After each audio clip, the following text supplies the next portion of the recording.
nag-iisip na yan mga yan eh. Sabi nga ni Congressman Paulo Marcoleta sa akin, naririnig daw niya sa lounge eh, iba nag-uusap na parang ayaw na nilang pumirma kasi malapit na eleksyon, baka maresbakan sila. Alam no, they're all political animals. Isipin nila ang re-election nila.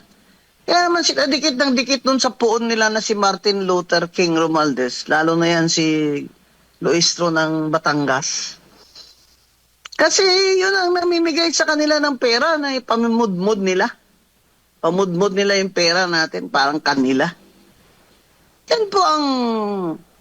Yan lang po ang incentive nila doon. Ngayon, kung tanggalin mo yan, wala na silang ayuda. Hindi na bawal na silang magbigay ng mga pangalan. Wala na silang allocable. Diretso na ni Secretary Dizon doon sa mga LGU. Kung anong kailangan. Dapat according to an economic plan naman. Grabe naman. Kung tayo nyo lahat yan, basketball court. Kung tayo nyo lahat yan, waiting shed. Ano nangyari sa atin? Dapat i-prioritize nyo. For example, LGU magpapagawa, pero unahin muna ha, school buildings. Di ba?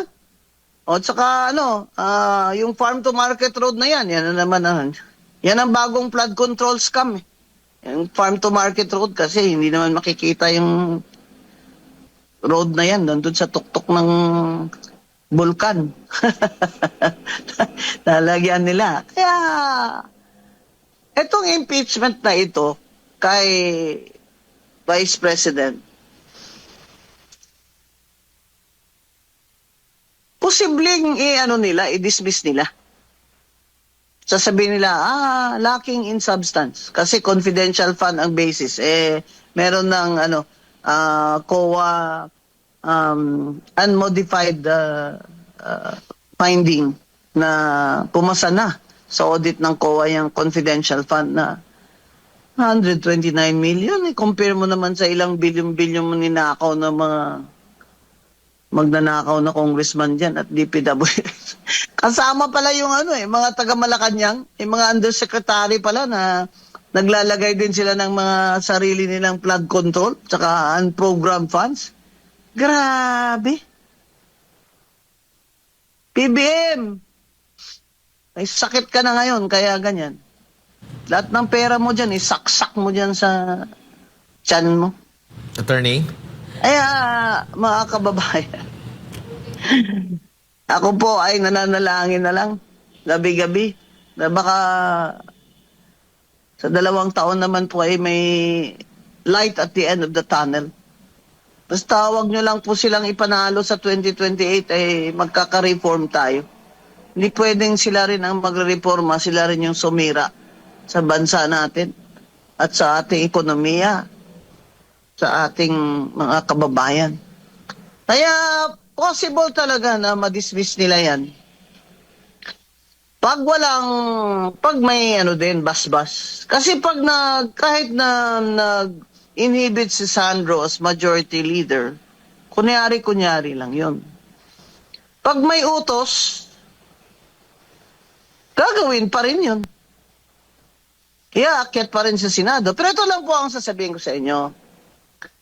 Dinidistract lang tayo ng mga ito para hindi natin nila panagutin si Martin Romualdez eh. Kung sino pakulong nila, si Bong Revilla, kung sino. Yung sinabi ni Bernardo, hindi lamang si Revilla, si Grace po kasama doon. Pero si Bong Revilla lang ang kinulong.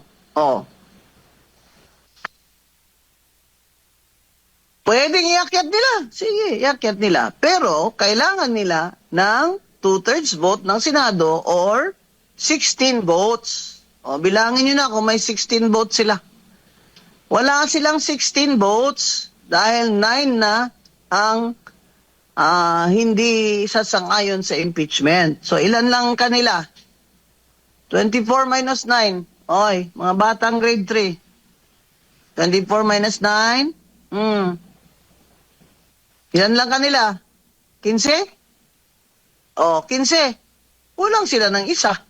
Di ba?